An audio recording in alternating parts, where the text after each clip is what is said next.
attention, please. We are now ready to commence.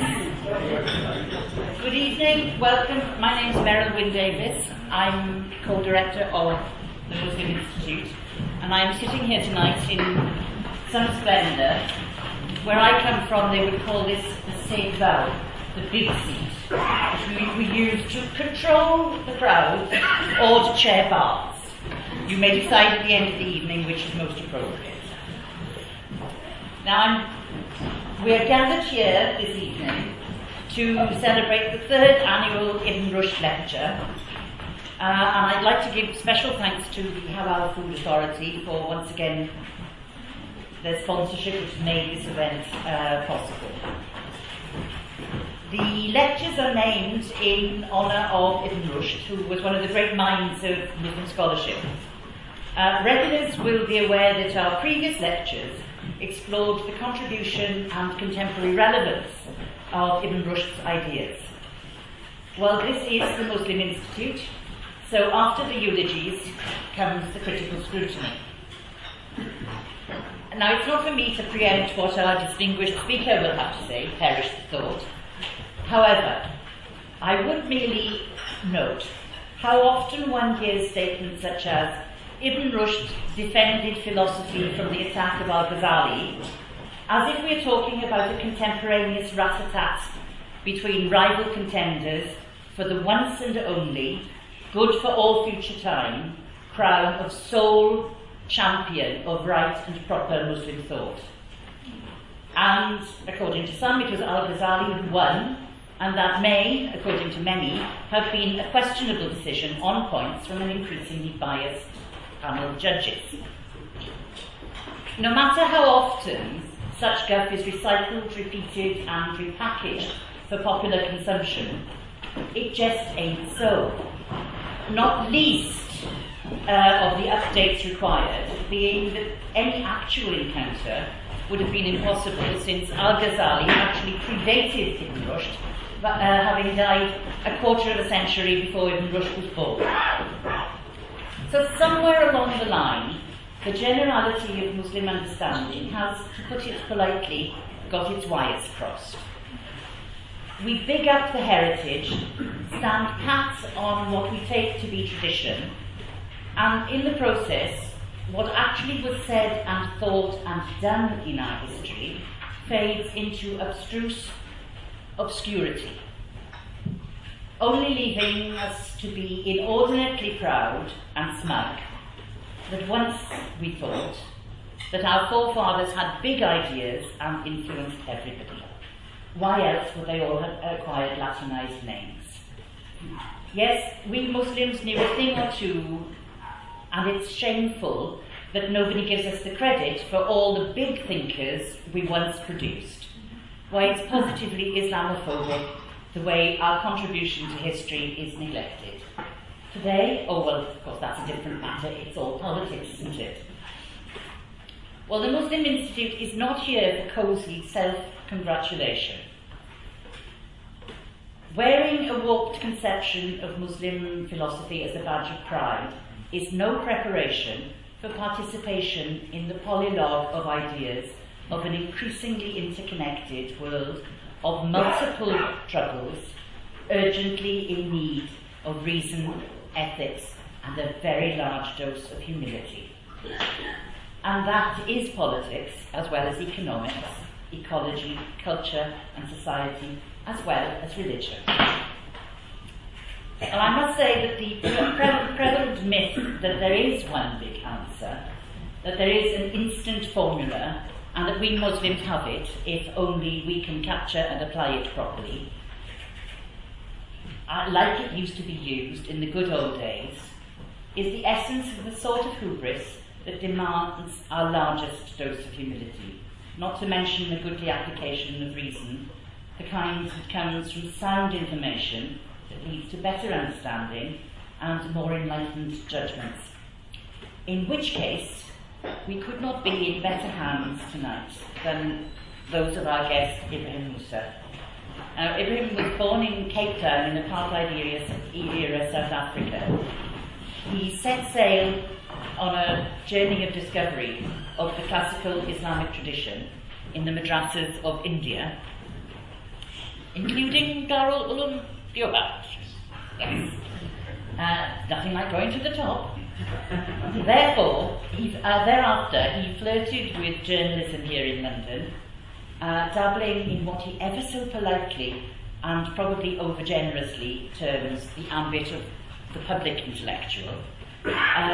He was involved in anti-apartheid activism and the challenges of its success before taking the high road to academia and becoming a professor of religious studies and director of the Centre for the Study of Muslim Networks at Duke University in the United States, and he is now the professor of Islamic Studies at Notre Dame University. Go Irish, I believe, is the proper... That's right. Go Irish. Yeah. Does my Celtic heart good. I've little hesitation in saying that he's become the very kind of public intellectual we desperately need.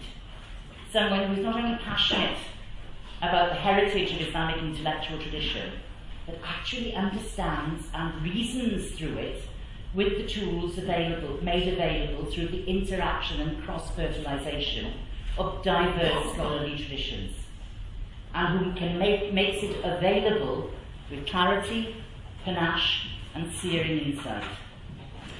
That he not only brings the past alive, but makes it pertinent and meaningful and useful in thinking afresh today. That, it seems to me, is the challenge that he can lay down to all of us, and the challenge that hopefully the Muslim Institute is here to push forward. I therefore have the greatest honour and pleasure to introduce to you Ebrahim Moosa.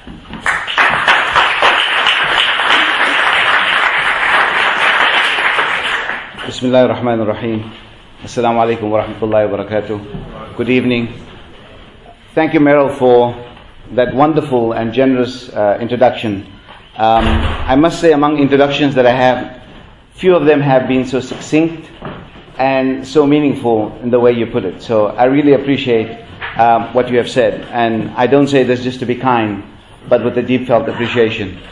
My thanks to the Muslim Institute for inviting me to deliver your third Ibn Rushd lecture. I want to thank not only Meryl, but also my good friend Ziauddin Sardar and Samia Rehan, who put together this event. Thank you for all the trouble and for keeping up with my inordinate communications and demands. But also thank you to many people that I see here this evening, people I've met in London many years ago, people I've grown up with and grown with. So thank you for being here, and thank you for taking our time to be here this evening. My talk tonight is basically to start a conversation. I don't think I'm going to have anything definitive to say, nor am I going to say things that are entirely new to all of you. But I'm hoping that this will be an opportunity, and I'm so delighted that we have a 1 hour time set aside for conversation, that we can use that time together to collectively mull over and reflect over a number of issues that affect us all.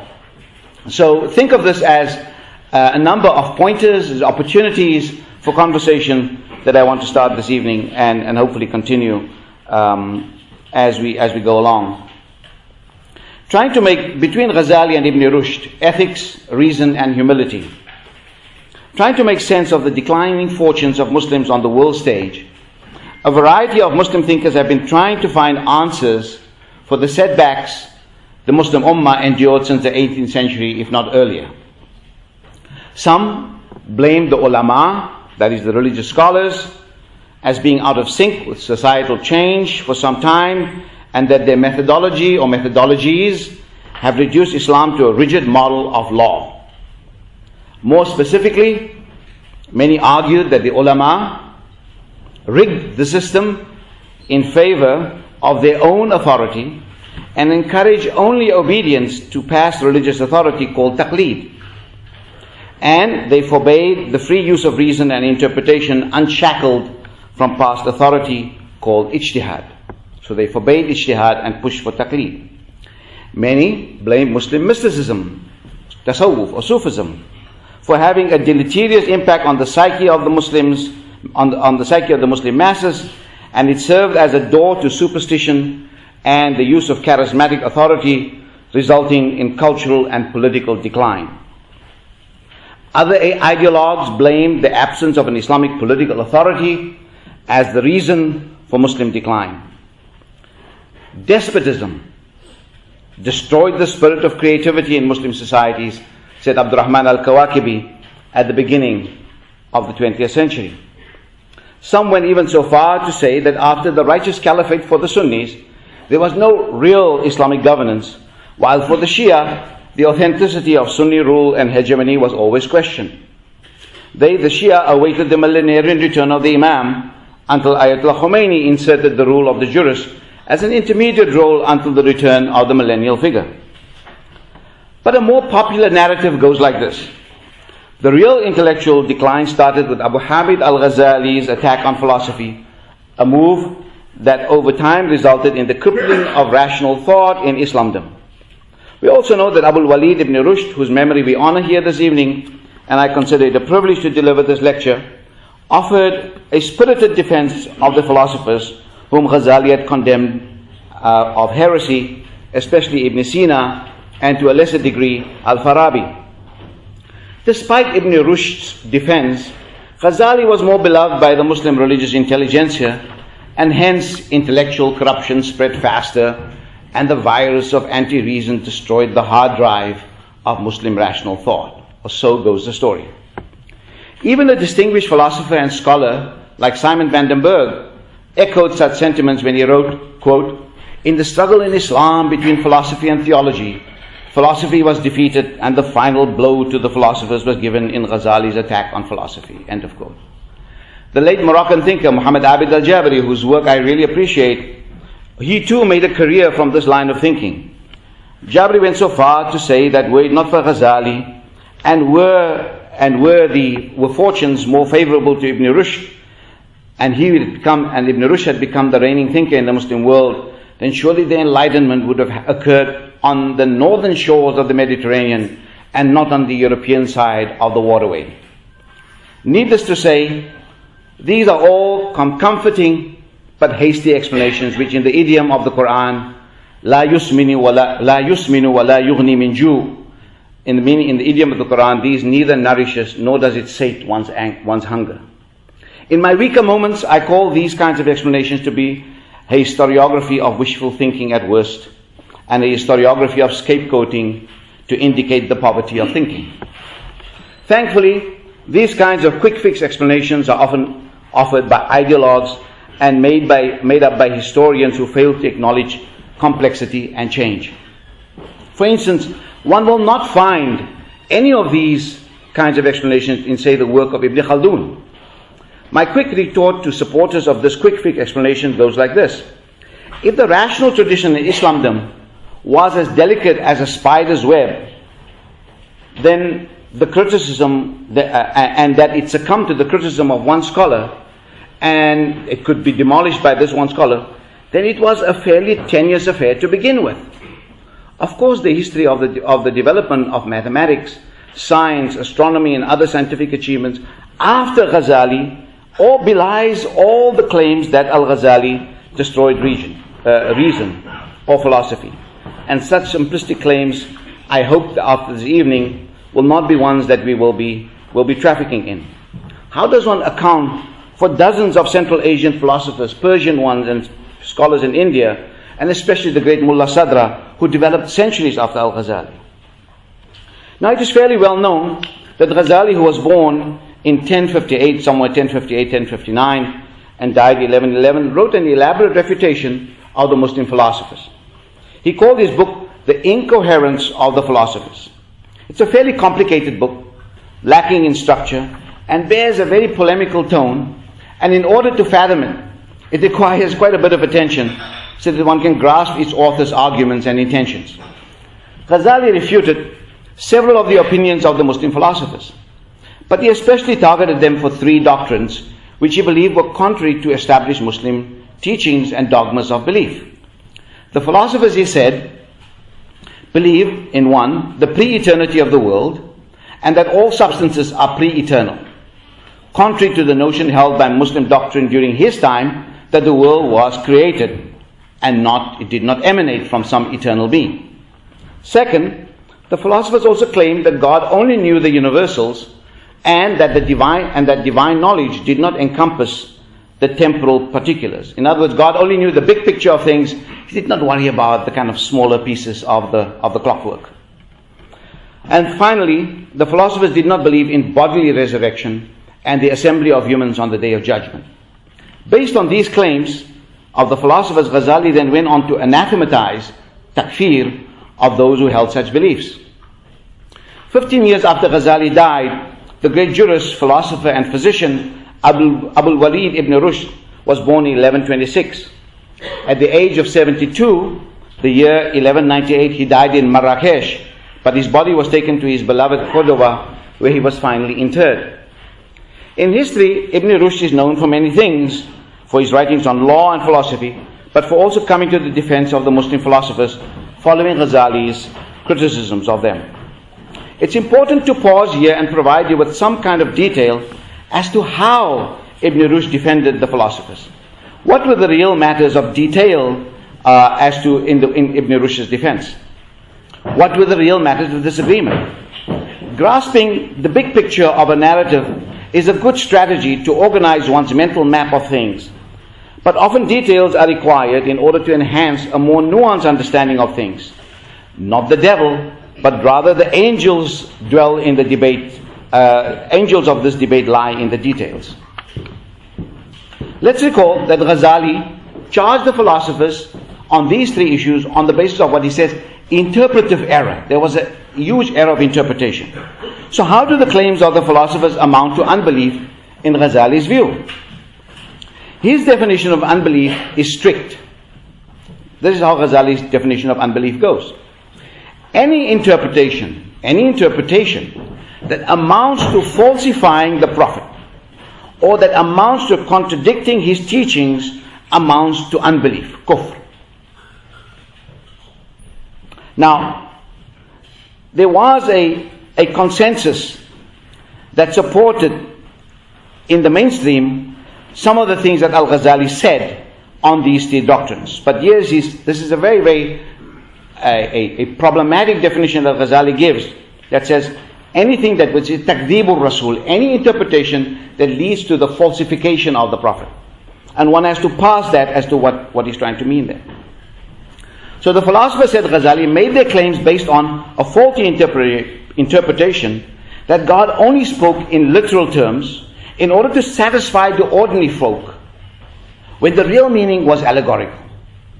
And so Ghazali is really angry at the philosophers because Ghazali says the philosophers, especially Ibn Sina and others, allege or indirectly imply that God speaks in two languages, one for the laity and one for the elite. And only the elites understand the true meaning of things. Ibn Rushd agrees with Ghazali that one cannot violate a consensus position. So one of the first things, and I'm hoping that in this conversation that we'll also get a grip on how orthodox thinking dwells around the important position of consensus. And I'm hoping that some of the conversation we'll have here on consensus will help you to unravel some of these debates when you're confronted with. So both Ibn Rushd and Ghazali, both of them accept the idea that consensus is an important value in Muslim epistemology, that knowledge is formed around the question of consensus. Furthermore, one can especially not violate a consensus position if it is one that is incontrovertibly established and bolstered by certainty. In other words, if the consensus yields what in Arabic is called yaqeen, certainty. The key qualifier for Ibn Rushd is certainty in consensus. Such certainty disallows any allegorical interpretation. But when certainty is absent, then Ibn Rushd says surely allegorical interpretation is allowed. So Ibn Rushd's argument, countering Ghazali, was to say, the doctrines for which you charge the philosophers of unbelief are among those teachings that are not insulated by a consensus that is bolstered by certainty.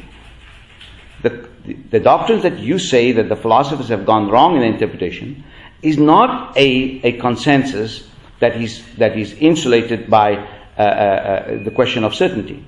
It is. That's not a fire alarm, that's right. Okay. It is merely probable or conjecture, a conjectural form of certainty. It is dhanni. So says Ibn Rushd, it is wrong for you to disallow the philosophers to resort to allegory in these matters. So their interpretations are open to a different meaning, don't you think? Ibn Rushd asked Ghazali. Of course, Ghazali was already dust and therefore could not reply. In fact, Ibn Rushd reminds Ghazali that that is Ghazali, also said that one cannot accuse someone of breaching the consensus when the teaching was based on a complicated allegorical interpretation. So that's precisely what the philosophers did. They utilized the allegorical interpretation, and you, Ghazali, said you cannot accuse somebody of engaging in, of violating a consensus or violating the established consensus on the basis of an allegorical interpretation. And so Ibn Rushd goes on to further weaken the very basis on which one can assert a consensus. And this is what he says. In order to claim an established consensus, he wrote, one must assume, one, that all the scholars, all the ulama were present at such an event, and secondly, that we know them all personally, and thirdly, that one knows the number of people who gathered there, as well as the details that everyone present there deliberated on this matter, and therefore they arrived at this consensus. In other words, Ibn Rushd puts the bar of consensus very high. Finally, Ibn Rushd says, testimony of such information has to reach us by way of consecutive testimony and transmission. In other words, it must be tawatur. Furthermore, says Ibn Rushd, we also have to know with certainty that the ulama were also unanimous.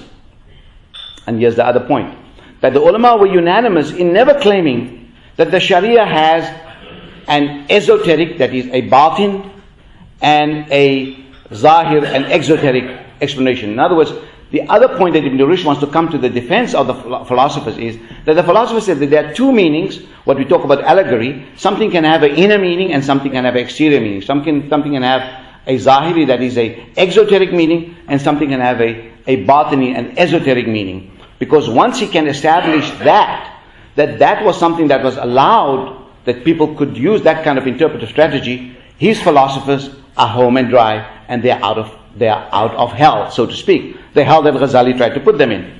And so Ibn Rushd says that if you go to the earliest generations of scholars, all of them have pointed out that Zahir and Batin, long before Ibn Rushd, long before Ghazali, the scholars held to that distinction. So what is wrong if the philosophers asserted an esoteric meaning? What is wrong with that, Ghazali? They are merely following in the historical tradition that was established by the earliest generation.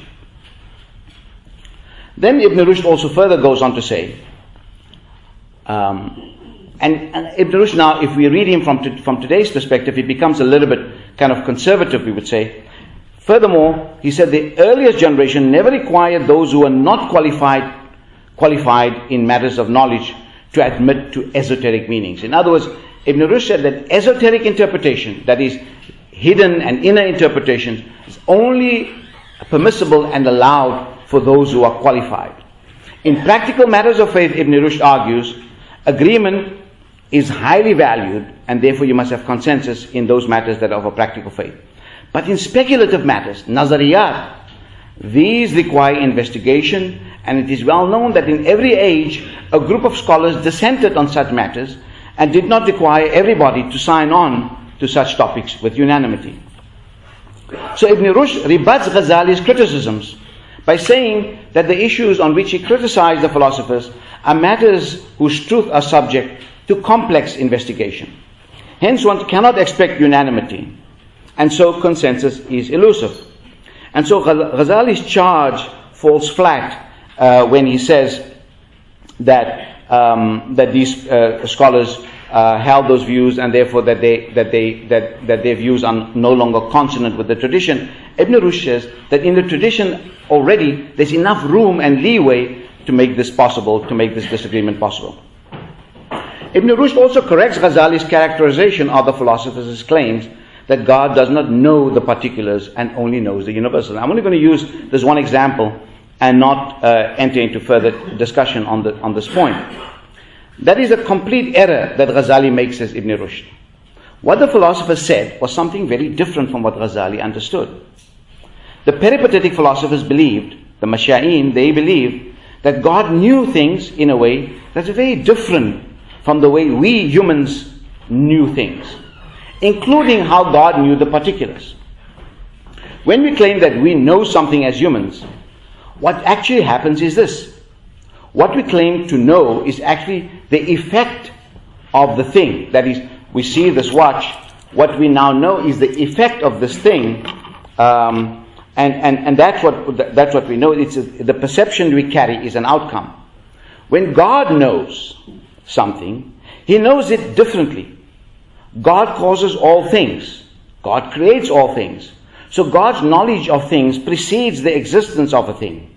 So surely God does not know the particulars as we know them, because He makes the thing before the knowledge of the particular thing exists.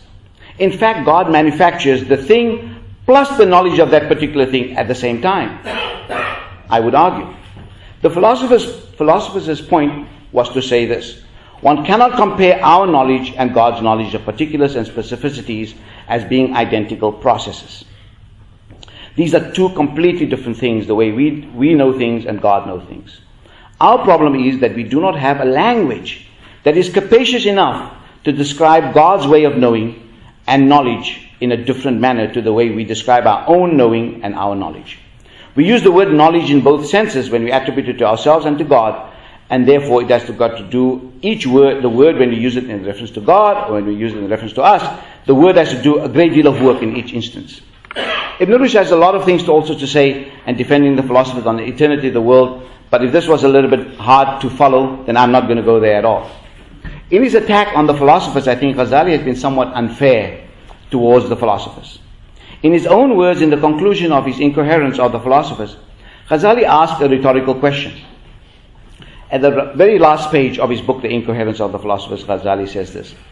He asks, it's a rhetorical question, he says, do you then say conclusively that they, the philosophers, are infidels, and that the killing of those who uphold their beliefs is obligatory? Is obligatory?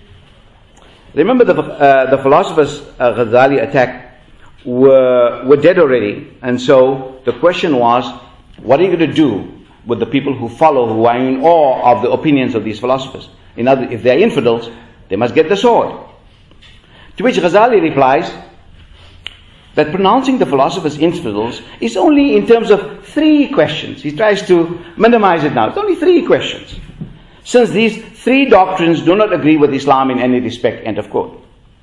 But instead of answering the question he himself posed as what would be the fate of the infidel philosophers, this is how Ghazali preferred to reply. Quote, whoever perceives the heretical innovators, that is the philosophers, the Ahlul Bid'ah, among the Islamic sects to be infidels, will pronounce the philosophers also to be infidels for the views they hold. And whoever hesitates in pronouncing such Islamic sectarian innovators as infidels will confine himself to pronouncing the philosophers infidels on these 3 questions alone. Now Ghazali says, we, however, prefer not to plunge into the question of pronouncing those who uphold heretical innovations infidels, and which pronouncement is valid and which is not, lest the discourse should stray from the objective of this book. That is a cop-out. That is a cop-out, end of quote. Wow. This is a strange conclusion for someone who spent such a lot of energy in desiccating or scorching the views of the philosophers in 20 topics. Then he finds fault in 3 topics only, and after that he prevaricates to say which pronouncement is valid. In other words, are you going to declare their beings to be that of outcasts with the full force of the law and let them be executed? The question is posed to Ghazali, which he never answers.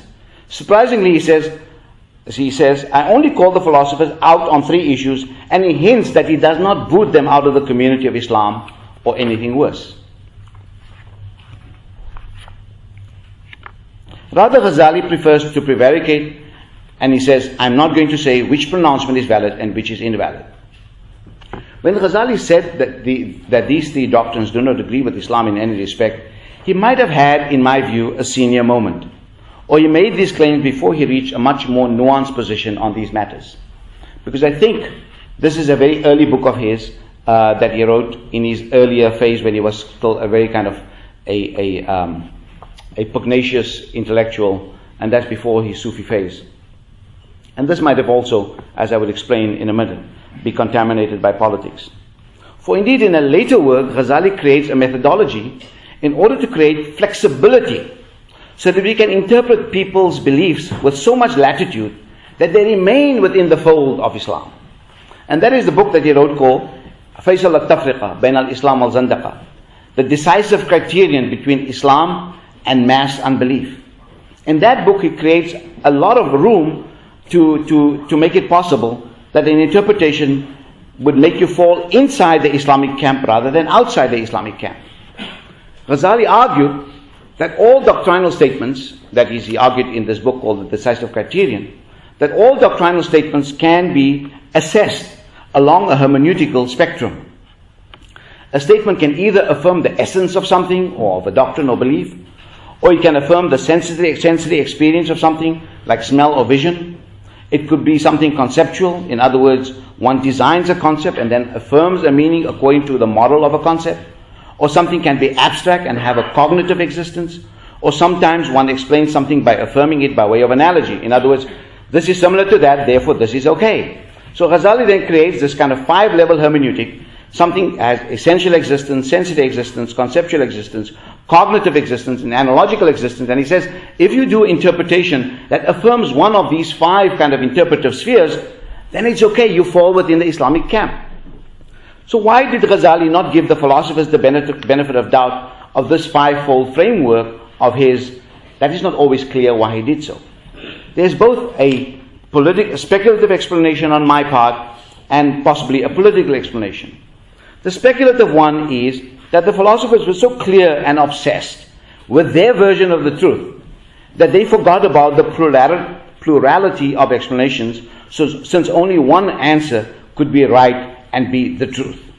So instead of saying that Islamic teachings make it possible that one can affirm both physical resurrection and that the possible interpretation could also be figurative resurrection, that both of these are possible interpretations of the text, was not something that the philosophers really purported or argued. One must also understand that the philosophy at that time was also a kind of a closed philosophical system where there was a closed truth into it.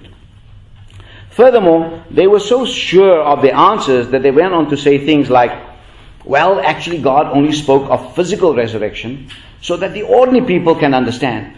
But of course we the philosophers, we know better. That kind of erasing the possibility of multiple meanings clearly infuriated Ghazali. That's when he charged that the philosophers falsified the teachings of the Prophet, and he becomes so unforgiving that it's difficult to explain the compassionate Ghazali we see elsewhere. But I still think that Ghazali should have cut the philosophers some slack.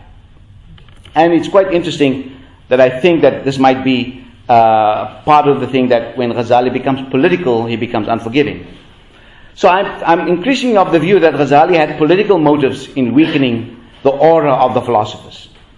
The reason was political, it had to do with the growing influence of the Ismaili, the Fatimid propaganda in Iraq and Iran at that time. That is, the Fatimids in Egypt had designs on the major lands of Iran and Iraq and wanted to overthrow the Abbasid, or at least they had intentions on the Abbasid lands.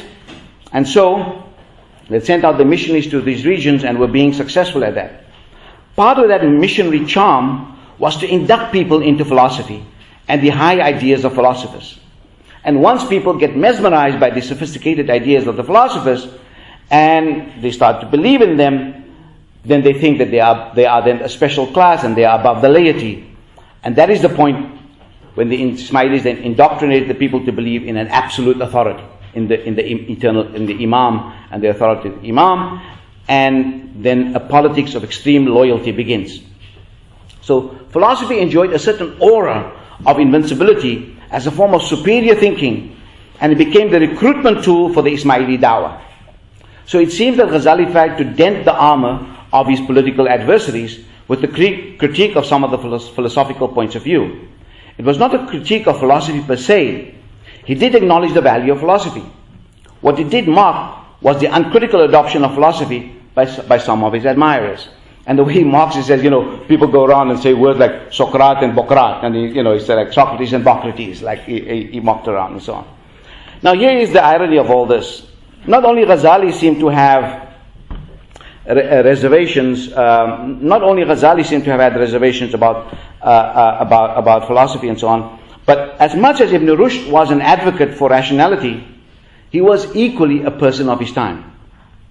For instance, Ibn Rushd did not wish that complex interpretive materials be shared with groups of people whom he thought were unqualified to engage with such materials. It seems that he held that complex interpretations are only meant for specialists in theology or philosophy, according to Ibn Rushd. And so this is kind of authoritarian in today's world and so on. So I wonder where authoritarianism in Islam comes from. Was it Ghazali or Ibn Rushd? I don't know. I'm not sure about that. It might be just a thing that we can deliberate. But Ibn Rushd had that kind of sentiment. In fact, Ibn Rushd is very clear in his decisive treatise that lay people must follow only the literal meanings of things. For if the laity engages in interpretation, then it would lead to unbelief.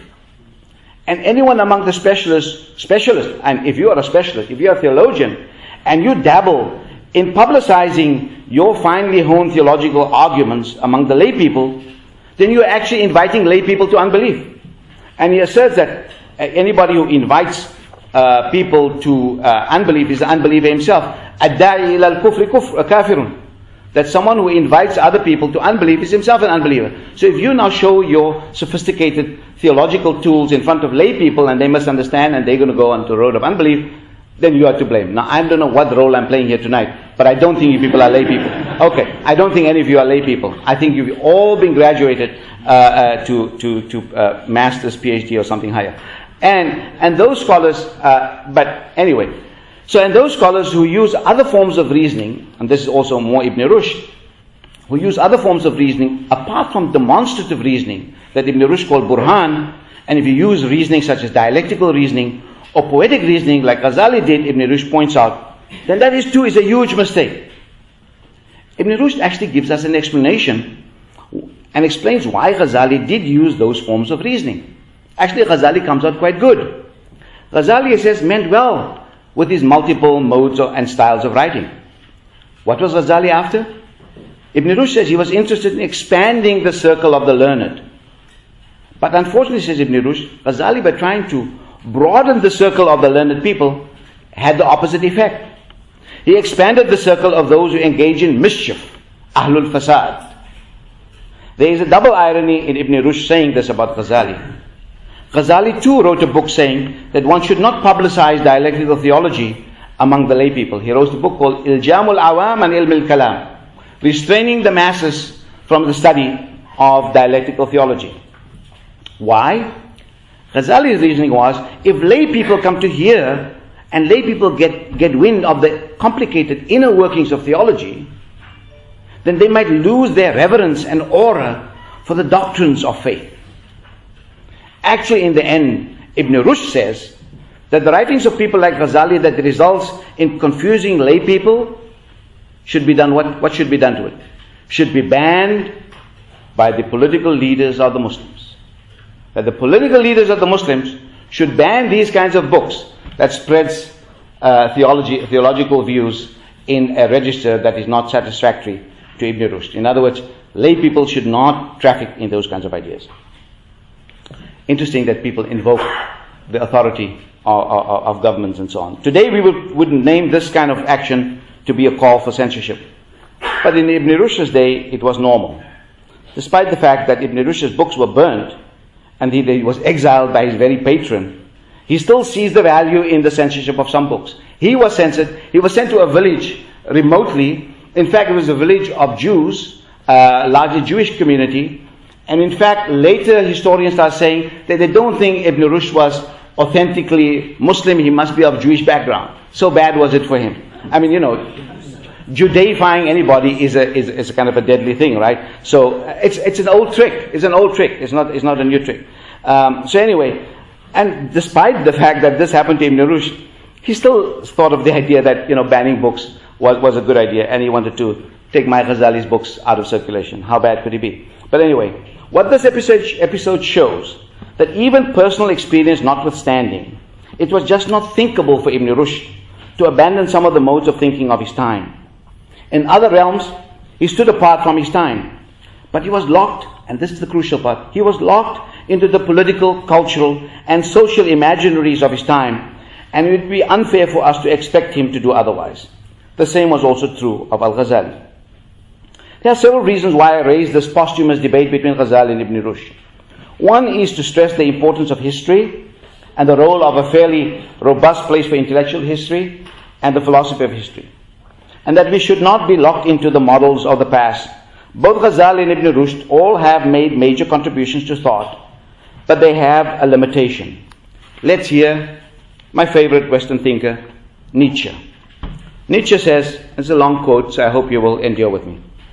All philosophers have the common failing of starting out from man as he is now and thinking they can reach their goal through an analysis of him. I apologize, Nietzsche was not a feminist. They involuntarily think of man as aeterna veritas, embodiment of truth, as something that remains constant in the midst of all flux, as a sure means of things. Everything the philosopher has declared about man is, however, this is irritating, this thing about man. Everything the philosopher has declared about man is, however, at bottom no more than a testimony as to the man of a very limited period of time. Lack of historical sense is the family failing of all philosophers. Many, without being aware of it, even take the most recent manifestations of man, such as has arisen under the impress of certain religions, even certain political events, as the fixed form from which one has to start out. They will not learn that man has become, that the faculty of cognition has become, while some of them would have it that the whole world is spun out of this faculty of cognition. Now, everything essential in the development of mankind took place in primeval times, long before the 4,000 years we more or less know about. During these years, mankind may well not have altered very much, but the philosopher here sees instincts in man as he now is, and assumes that these belong to the unalterable facts of mankind, and to that extent could provide a key to the understanding of the world in general. The whole of teleology is constructed by speaking of the man of the last 4 millennia as of an eternal man towards whom all things in the world have had a natural relationship from the time he began. But everything has become. Things have moved. Things have changed, altered. There are no eternal facts, just as there are no absolute truths, says Nietzsche. Consequently, what is needed from now on is historical philosophizing, and with it, the virtue of modesty. End of quote. We would be well served to take Nietzsche's insight seriously. Things are not natural, but all things become, meaning things transmute, things alter and change. Generally, Muslim religious discourses are often bereft of a robust sense of history and a philosophy of history.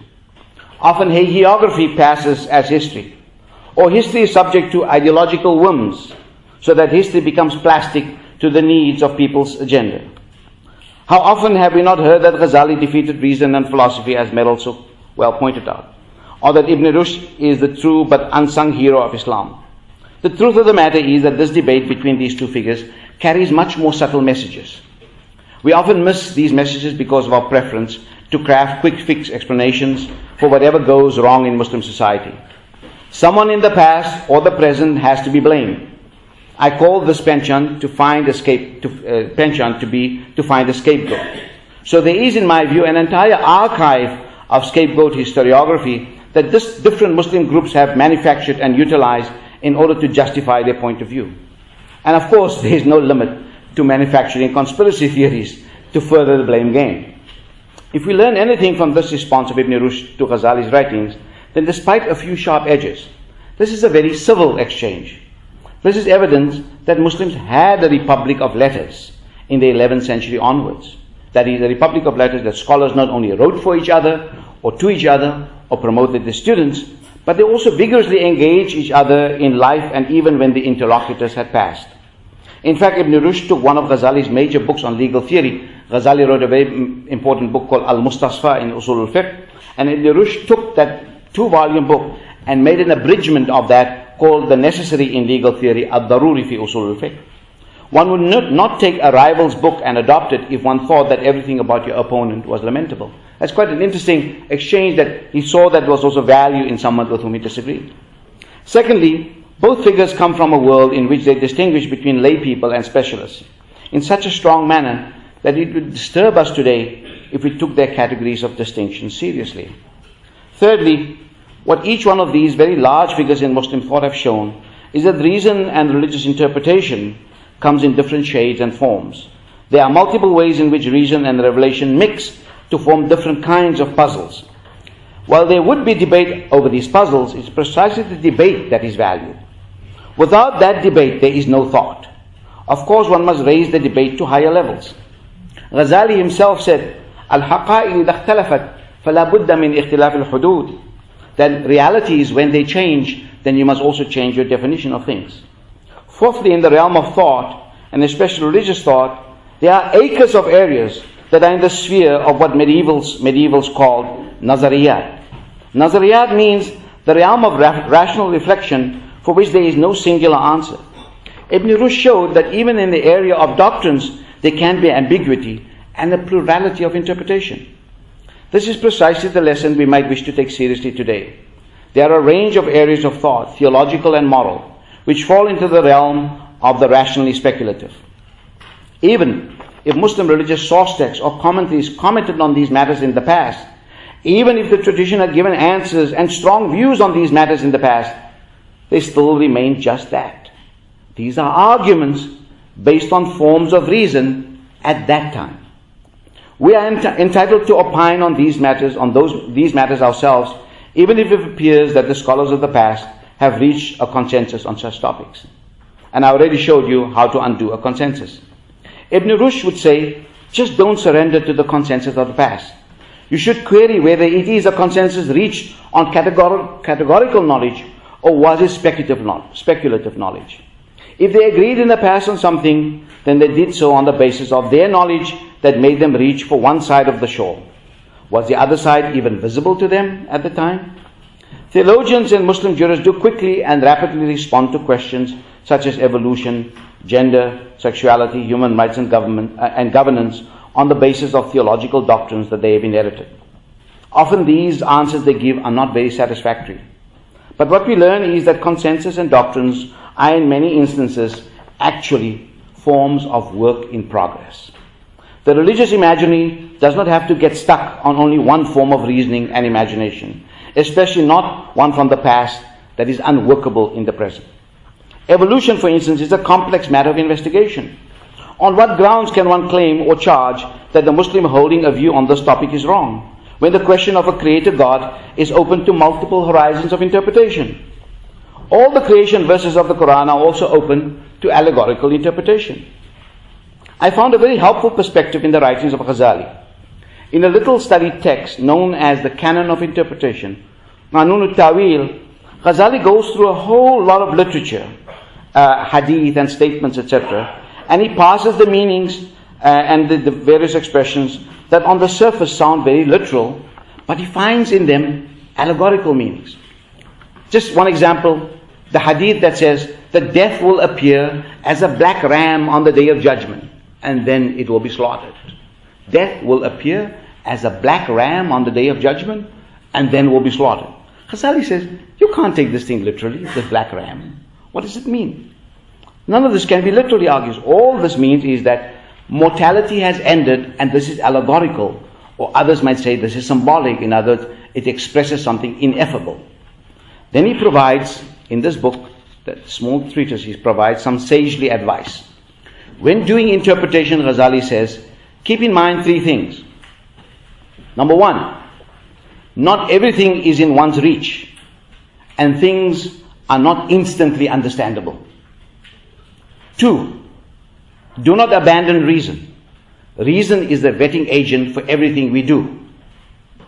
Three, when there are multiple meanings, then let 1,000 flowers bloom. I'm saying so, he didn't say it so nicely. he said when there are multiple meanings, he says, keep the multiplicity of meanings going. Don't settle on one.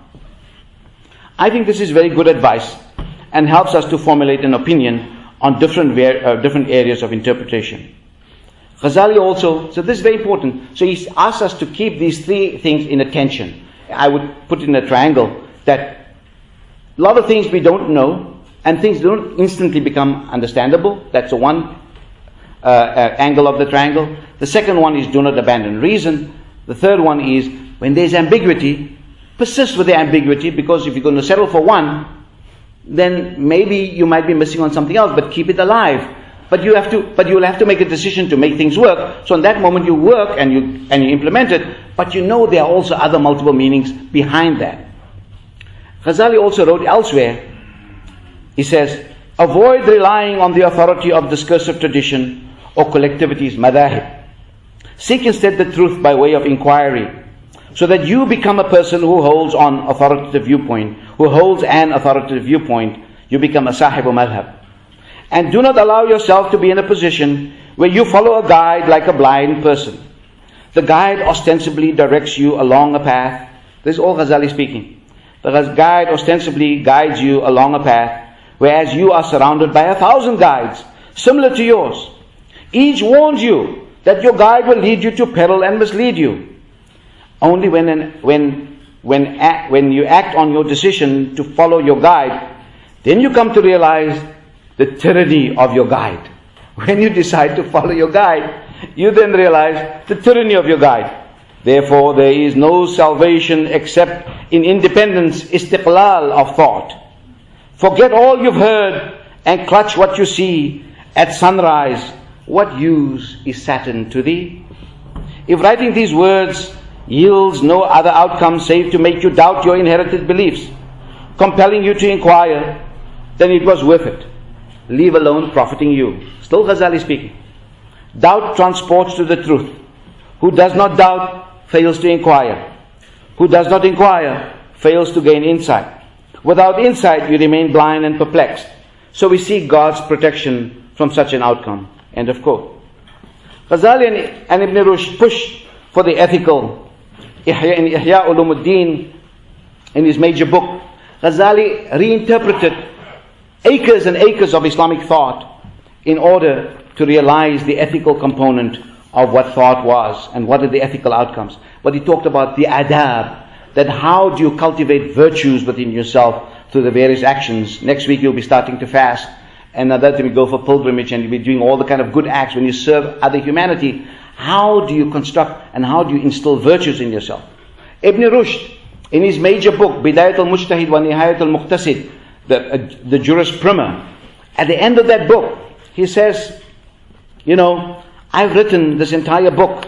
I've given you all the laws and uncompromising rules that I've given you. But he says, at the end of all that, he says, all these rules and regulations of Sharia, or fiqh that he talked about, he says, ultimately all of them are intended to instill virtues, to instill excellences within us that are the vital ingredients for human character. Ultimately, he says, the norms of dignity, or the excellences of dignity, said Ibn Rushd, were at the core of Sharia. And the traits of decency, justice, courage and generosity, explains, are the best means to realize excellence in human dignity. Yet contemporary Muslim practices give the impression that Sharia is antithetical to any sensibility that even resembles what we call human dignity. However, Ibn Rushd is but one of many early authors to remind us that Islamic law is an ethical system. And therefore he talks about the norms of dignity, al-fada'il al-karamiyya, the four principal virtues, the virtue of chastity, justice, courage and generosity. And so I want to argue that in all these teachings of Islam and all the teachings of Ghazali and Ibn Rushd, the key message is that of decency, is that of dignity, is that of the ethical. And in the quotation of Ghazali that I gave you, and in that triangular hermeneutic that he provides, that never give up on reason, don't say you know everything, and that where there's ambiguity, persist with that, there's also a statement of humility in that. I hope that we can continue this conversation on ethics. Thank you very much for your time. I look forward to answering questions.